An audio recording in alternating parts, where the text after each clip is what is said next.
বৈষম্য বিরোধী ছাত্র আন্দোলনের নেতা হাসনাত আবদুল্লাহ এবং সার্জিস এই দুই ভাইয়ের উপরে গতকালকের গাড়িতে আক্রমণ হয়েছে।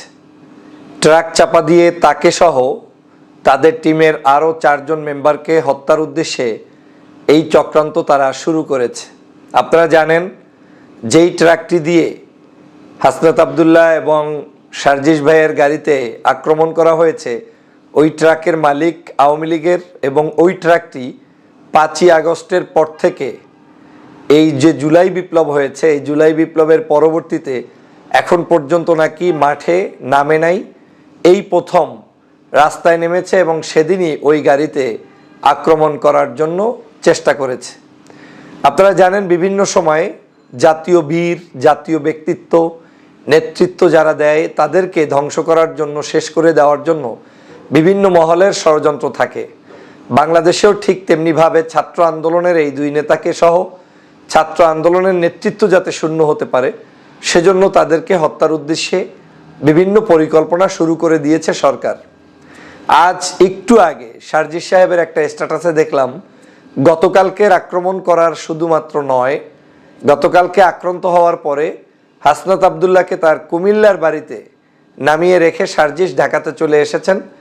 কিন্তু সার্জিস ভাই আজকে বলার চেষ্টা করছেন যে আজকেও হাসনাত আবদুল্লাহর গাড়িকে ফলো করে সামহাও কোনো একটি গ্রুপ তাকে চাপা দেওয়ার চেষ্টা করেছে, যেটা তারা বুঝতে সক্ষম হয়েছে। তার মানে এটা একটি পরিকল্পিত, এটা একটি বিভিন্ন বিদেশি গোয়েন্দা সংস্থা, দেশের মধ্যে কোনো কুচক্রী মহলদের চক্রান্তের অংশ, এবং তারা যে কোনো মূল্যে এই গাড়ি লেলিয়ে দিয়ে তাদেরকে রোড অ্যাক্সিডেন্টের নাম করে হত্যা করার জন্য নেমে পড়তে পারে বলে আমি মনে করি। গতকালকের সেম ঘটনা আমার সাথে ঘটেছে। আমি ঠাকুরগাঁওতে সফরে গিয়েছিলাম, লম্বা জার্নি আমি ড্রাইভ করেছি। আবার গতকালকে সেখান থেকে ফেরত আসার পথে যমুনা ব্রিজের ওখানে আমার গাড়িকে লক্ষ্য করে পাথর নিক্ষেপ করা হয়েছে। ওদের ধারণা ছিল এই পাথর নিক্ষেপ করলে গাড়ি আমি স্লো করে, টায়ার বাস্ট হয়েছে কিংবা যে কোনো মূল্যে আমি ওখানে থামলে তারা আক্রান্ত করবে। আমার সংক্ষিপ্ত ধারণায় আমরা বুঝতে পেরেছি যে এখানে আমাদের উপরে আক্রান্ত হচ্ছে। কয়েকটি পাথর নিক্ষেপের একটি পাথর আমার গাড়িতে এমনকি লেগেছে এবং আমার ডোর ক্ষতিগ্রস্ত হয়েছে।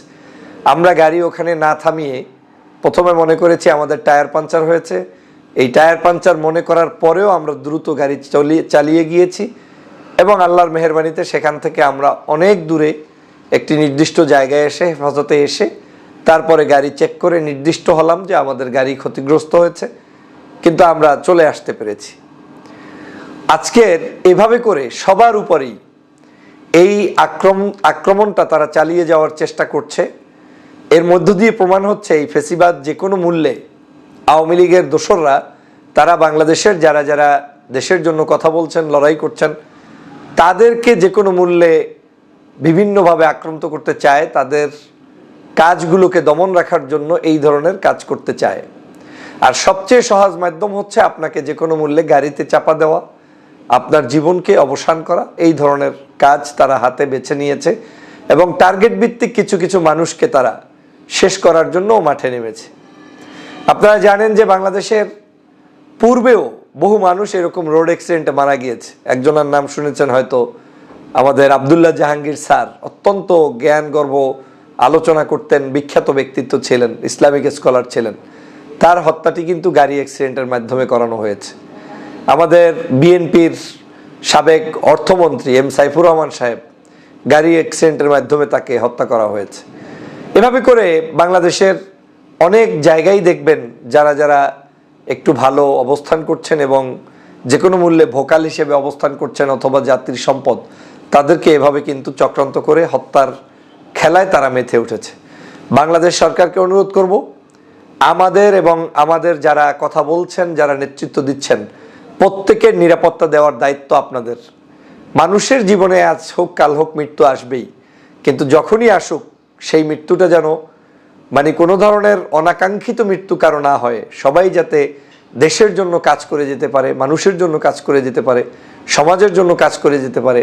সেই জায়গাটায় যেতে হলে এই নেতৃবৃন্দের নিরাপত্তা বিধানটা অত্যন্ত জরুরি। বাংলাদেশের প্রেক্ষাপটে এই জায়গাটায় আমাদেরকে যদি সতর্ক না হই তাহলে আমাদের এই মানুষগুলো আমাদেরকে হারাতে হবে। আজকের হাসনাত সার্জিসরা এই মুহূর্তে বাংলাদেশের আইকন, যুব সমাজের নেতৃত্ব দিচ্ছেন। বিশেষ করে আপনারা দেখেছেন সাম্প্রতিক সময় বাংলাদেশকে নিয়ে যে গভীর ষড়যন্ত্র শুরু হয়েছে, এই ষড়যন্ত্রের বিরুদ্ধে সোচ্চার তারা মাঠে নামছেন, বক্তব্য দিচ্ছেন, জানাজায় যাচ্ছেন। আপনারা জানেন ইসকনকে নিয়ে গত কয়েকদিন পর্যন্ত বাংলাদেশের যে অবস্থা তৈরি হয়েছে, একজন ব্যক্তি চিন্ময়, এই চিন্ময়ের গ্রেপ্তারকে কেন্দ্র করে আমাদের একজন মুসলিম ভাইকে পর্যন্ত হত্যা করেছে। আমরা অত্যন্ত শান্তিশিষ্ট, আমরা অত্যন্ত শান্তভাবে থাকতে পছন্দ করি। এদেশের সকল জাতিগোষ্ঠীর সাথে আমাদের মুসলিমদের সম্পর্ক রয়েছে। আমরা কখনো সংঘাত চাইনি বলেই বাংলাদেশের কোথাও এই সাইফুল হত্যার পরেও কোনো মুসলমান কারো উপরে একটা টোক্কা পর্যন্ত দেয়নি। এটাই আমাদের বৈশিষ্ট্য, এটাই আমাদের চরিত্র। এই একই কাজ যদি পার্শ্ববর্তী রাষ্ট্রে হতো, আপনি নিশ্চিত থাকেন যে বাংলাদেশের আজকের যে নিরাপত্তা, আজকের যে সুন্দর একটি পরিস্থিতিতে আমরা থাকছি, ওই দেশে পাশের রাষ্ট্রে কিন্তু সেটা থাকতে পারতো না। মুসলমানের গলায় রশি বেঁধে তারপরে টানতো। কিন্তু আমরা কিন্তু সহনশীলতার দৃষ্টান্ত স্থাপন করেছি। আমরা কিন্তু মানুষের মধ্যে যে একটা শান্তি, সেই শান্তির বৈশিষ্ট্য আমরা স্থাপন করেছি। অতএব এটাকে নস্যাৎ করার জন্য একটি গোষ্ঠী ইসকনের নাম দিয়ে, সন্ত্রাসী গোষ্ঠীর নাম দিয়ে তারা আমাদের এই জায়গাটা ধ্বংস করতে চায়। এ ব্যাপারে আমাদেরকে সতর্ক দৃষ্টি রাখতে হবে, আমাদের সবাইকে সচেতন হতে হবে। আর এই জায়গাগুলোতেই এখন এই ছাত্র সমাজ নেতৃত্ব দিচ্ছে, তথা সমাজের যে কোনো ধরনের অসঙ্গতি দেখলেই সবাই মিলে ঐক্যবদ্ধভাবে প্রতিবাদ করছে। এটাই এখন আওয়ামী লীগের জন্য একটি ক্ষতির কারণ হয়ে দাঁড়িয়েছে। আওয়ামী লীগ সে কারণে টার্গেট কিলিংয়ে নেমেছে। যে কোনো মূল্যে এই মানুষগুলোকে বন্ধ করে দিতে পারলেই তাদের শান্তি। কিন্তু আমি মনে করি সেটা কোনোদিনই এদেশে বাস্তবায়িত হতে পারবে না। এদেশের জনগণ ঐক্যবদ্ধভাবে এই ফ্যাসিবাদ আওয়ামী লীগকে যেভাবে তাড়িয়েছে, তাদের দোসরদেরকেও এই দেশ থেকে তাড়াবে। এবং এই দেশটি যারা সত্যিকার গণতন্ত্রের পক্ষে, তাদের পক্ষেই আমাদের মানুষজন থাকবে। আপনারা জানেন যে সেই চিন্ময়কে কেন্দ্র করে যে সাইফুলকে হত্যা করেছে, কি নির্মমতা সেখানে হয়েছে। মসজিদ ভাঙচুর হয়েছে, যেটা আমরা কোনোদিন কল্পনা করতে পারিনি। হয়তো আল্লাহ তাআলা তাকে শহীদ হিসাবে কবুল করেছেন। তার জানাজায় লক্ষ লক্ষ মানুষ এসে প্রমাণ করেছে যে একজন সাইফুলকে হারিয়ে বাংলাদেশের কোটি কোটি সাইফুল তৈরি হচ্ছে। কোনো সাইফুলদেরকে বন্ধ করে কিংবা মেরে ফেলে আপনি বাংলাদেশের এই যুব সমাজের, তরুণ সমাজের জোয়ারকে ঠেকিয়ে রাখতে পারবেন না। এই ধরনের গাড়ি কিংবা চাপা দিয়ে, ট্রাক চাপা দিয়ে কিংবা মানুষকে হত্যার জন্য নেগেটিভ কোনো কাজ করে আপনারা কোনো রেহাই পাবেন না। আগামীর বাংলাদেশ, তারুণ্যের বাংলাদেশ, আগামীর বাংলাদেশ আমাদের যুবক তরুণ সকলের মিলে ঐক্যবদ্ধভাবে একটি সুন্দর সমাজ প্রতিষ্ঠার বাংলাদেশ। অতএব এই বাংলাদেশে আমাদের সকলের নিরাপত্তা বিধান নিশ্চিত করতে হবে। মনে রাখবেন, বাংলাদেশের যদি আপনি আপনার চোখের সামনে দেখা ছোট ভাইদেরকে গুরুত্বপূর্ণ মনে করে নিরাপত্তা না দেন, তাহলে একসময় আপনাদেরকেই পস্তাতে হবে।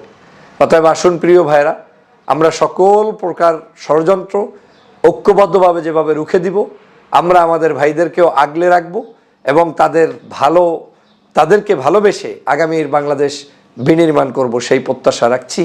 ভালো থাকবেন, সুস্থ থাকবেন। আল্লাহ হাফেজ।